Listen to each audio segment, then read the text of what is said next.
Sarah's Bookshelf. I'm Mary Roshan.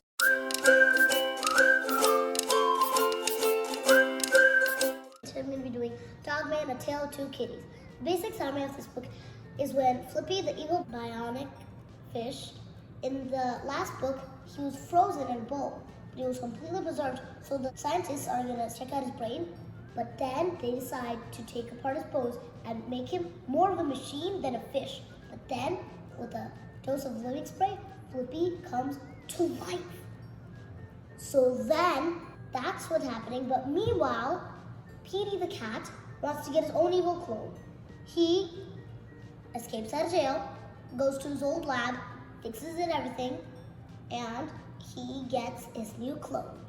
But then, his new clone doesn't want to be evil, wants to be good. And with that, Petey's heart just melts. Well, not totally, but then when Dogman guards the fish, that's when it goes into living spray, because there's a whole chapter on that. Well, in the end, when Flippy uses living spray and turns all the buildings in there to life, it's only against 1,000 evil buildings against Petey the cat, Lily Petey, Dogman, Chief, Sarah, and Zuzu. So, will they win the battle or will they not? That's what you'd read and you'd find out. So then, the lesson that I learned in this book is that it's never too late to change your ways. Dogman, Brawl of the Wild. The basic summary of this book is so there's an imposter on the loose and makes it look like Dogman, and he gets under arrest even though he's not the one who does it. So he's innocent. So then, what happens is that then the imposter suddenly goes around attacking the city. So, will Dogman get out of jail in time to stop that imposter? That's what you'd find out. And the lesson that I learned in this book is that no matter what, you can't back down, and you have to have the courage to fight evil. Dogman, Grime and Punishment. The basic summary of this book is when Dogman is fired by Mayor for digging up his rose gardens, but then he goes to jail because Mayor orders. So then what happens is that a giant lunch bag comes to life and he has an evil buddy. But Dogman's in jail and so are his friends. So who's gonna stop the lunch bag? That's what you'd read, you'd find out. The cool part of this book is when ADHD shows how he uses a whole bunch of stuff to make the city, and when he records it to start making the scene of how he tells Petey and Lily Petey how the giant lunch bag came to life, his buddy, and everything else. So the lesson that I learned in this book is that if you're scared of something and you just decide to suck it up and try it, well, lots of big accomplishments can be done. Dogman, the Lord of the Fleas. So I would just say that this amazing, awesome, wonderful, the best in the world book, it's not the best in the world, but still, it's amazing, awesome, and wonderful. And very humorous. Anyway, so this book is about when these bunch of little people called the Fleas, they turn teeny, the size of real fleas, after they got hit by the shrink ray, but the names are Piggy, Crunky, and Bob.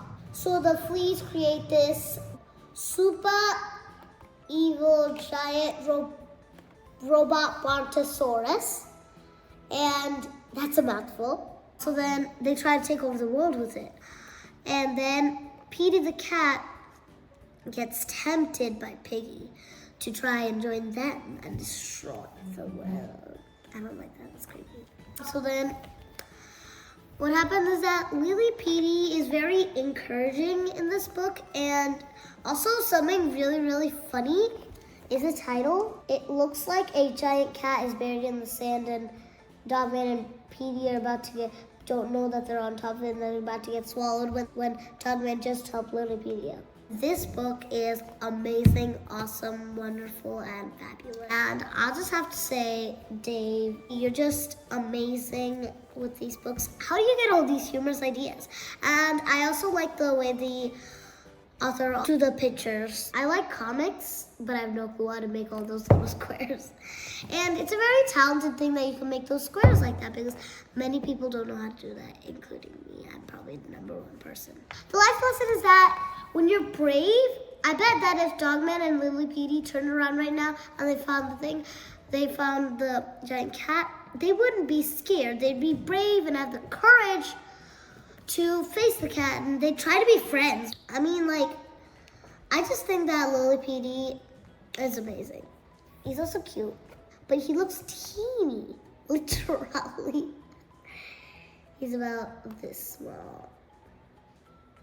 Dogman, Mothering Heights. The basic summary is when Petey and Lily Petey and the other characters in this book, it's like all dark and they're all like, you know, fighting, and it's really not like a good atmosphere. There's like 2 parts in the story. It's like 2 different ways. So then there's one where's like Grandpa and Big Jim, but he called himself Cupcake Commander. And so then Grandpa wants to escape, and Grandpa goes and has this cool plan. And so then Grandpa goes into this robot that Big Jim created, but then Big Jim went to get the battery, and then what Grandpa did was Grandpa got into the robot suit, put on the thing, and then he left a note for Big Jim saying that he has escaped because Big Jim had tried to make it had programmed the cupcake exit so that only he and his robot could get out. So then Grandpa almost lets him away from being inside the robot suit because when Big Jim comes back with the battery, what he finds out is that Big Jim's he's like, robot, don't tell Grandpa this, but I borrowed it from his alarm clock. And then Grandpa's like, what? I told you not to touch my stuff. And then Big Jim's like, huh? And so the other part of the story is where Petey gets his head drived off like crazy. Well, he's driven to craziness or whatever they call it. Lily, Petey, and Molly comes over for a play date. And then Petey says that they can't come because he has an interview with Sarah. And I learned from this book that there's always a bright side in everything you do, and there's always another way to everything in life. Dogman.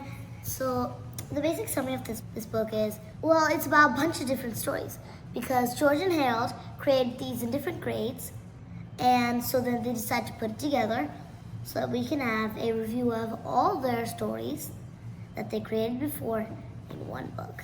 Like each of the chapters is like a story, like chapter 2, Robo Thief, chapter 1, A Hero is Unleashed. And like the funny thing about this one is like the whole book is absolutely funny. And so if you're like looking for funny comics and stuff like that, then this is the book of your dreams, totally. Like literally, my brother loves comic books and he's only 6, but he likes looking at the pictures, and that's why I like comic books. They help so many people to read with the pictures. My brother just guesses with the pictures. And so then the lesson that I learned in this book is that ideas can come to you at really any age. So like, even if from 108 years old to 3. And when they come, you need to write them down. You don't need to publish it, but you'll enjoy reading it from time to time. But if you're 108 years old... Anyway, so then, did you know that Dave Pilkey, I heard somewhere on Google, but I don't think it's reliable because that doesn't make any sense. I heard that he made some comic books about Dogman when he was in 1st grade, and George and Harold make these in 1st grade, and so I'm pretty sure that he decided to publish them like a lot of years after, and that explains why these are so funny, and that explains why he's crossing it out so much. And if ideas come to your mind about books, then just write them down. Well, if you're asking how they come to my mind, not many have come, but I'm only 8 years old, don't rush me. Any age, it can even be when I turn 60 years old, okay? I'm only 8. I still have like 52 more years, and that's a lot of years. Anyway, so like, well, I have a lot of ideas, and the thing is, my mom, acting as my editor, understands every wrong problem in here, but she's not thinking like a reader. When I've read books, they're all about kids here, there, finding a secret treasure, and then boom, the rest of the world stops, freezes in time, and they go on a secret mission. And my mom says that she doesn't want to do that, and she doesn't want to do something where the kids trick the parents and say, no, we're just going on a walk and actually go down a secret dimension. Anyway, so the funny thing is, when you talk about grades, I used to think that you have to be 1 year old to be in first grade, 2 years old to be in second grade, 3 years old to be in third grade, 4 years old to be in fourth grade. So if the world went by that way, I'd be in 8th grade now. I haven't even studied 4th grade math. And I'm not even in 3rd grade. And I'm 8 years old right now. Dogman and Cat Kid by Dave Pilkey. And so the basic summary of this book, it's when, so Petey, the cat, he escapes from jail. And then he decides to continue on Lily Petey's evil training. And then, in the meanwhile, they're making a Dogman movie. Not an actual movie on the real computer. In here, there's a movie. But Dogman gets in the way of the movie. So Petey breaks into the studio and steals some costumes. And then what Petey does is Petey tries to ruin the movie and wreak havoc like he usually does. But then Lily Petey, Dogman, and ADHD, who has a little problem with a twist, comes in and saves the world. Well, not the world, but the studio. The lesson that I learned in this book is that, well, everyone can change, and literally, like, everyone can change, and like, you can, like, just with a little practice and some motivation, cue butterfly music to feel your little motivation, and then cue dramatic music. That was only if the book ripped in half, which would never happen.